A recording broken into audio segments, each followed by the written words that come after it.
Владеачкото мнозинство смета дека за иднината на државата неопходно е да има амнестија за дел од учесниците во настаните од 27 април, додека опозицијската ВМРО-ДПМН одбива да учествува во работата на координативното тело кое ќе треба да го изготви законот.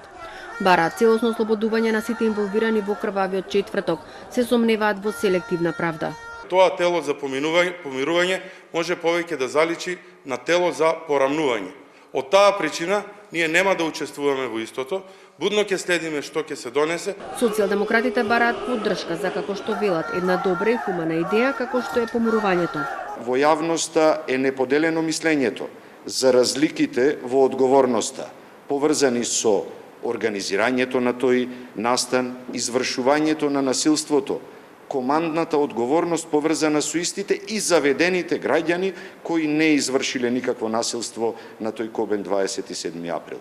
Алијансата на албанците предупредува дека настаните од 27 април не треба да се заборават. Сметаме дека на таков начин немаме да имаме правна држава, дека има удар кон судската власт, исто така и мешање, а уште повеќе кога се знае дека на сите извештаи од Европската унија значи се бара случајот за 27 април, значи да има судска разврска и тие сторителите да бидат пред лицето на правдата. Законот ќе се донесе до средината на декември и со него ќе бидат опфатени сите оние кои не извршиле насилство и не биле организатори. Доколку некој сака да отфрли амнестијата и ќе сака по судски пат да докаже дека не е виновен, ќе треба да потпише изјава заверена на нотар. Но верувам во процесот, на крај сепак настаните од 27 април треба да бидат заокружени и ја повикувам и мојата матична партија да влезе во овој процес од почеток, затоа што сепак знаеме кои луѓе и како беше целата случка на 27 април.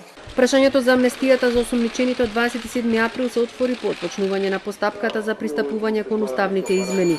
Предходно владеачкото мнозинство и премиерот Азаев на неколку наврати изјавуваат дека амнестија за крвавиот четврток никогаш нема да се случи. Амнестија, директна, индиректна, заобиколена, немам право ниту јас, ниту Мицковски, ниту било кој. Во држава во која што се бориме за најзначајната реформа во правосудството, владење на правото и законот да важи еднакво за сите, ова е незамисливо. И за вакви работи нормално дека не можеме да разговараме, немаме право, немаме никаков мандат. Доколку се усвои овој закон, амнестија може да добијат и тројцата пратеници кои ги поддржа уставните измени: Крсто Муковски, Сашо Василевски и Љубен Арнаудов. Законот нема да ги опфати само оние кои се обвинети за командна одговорност.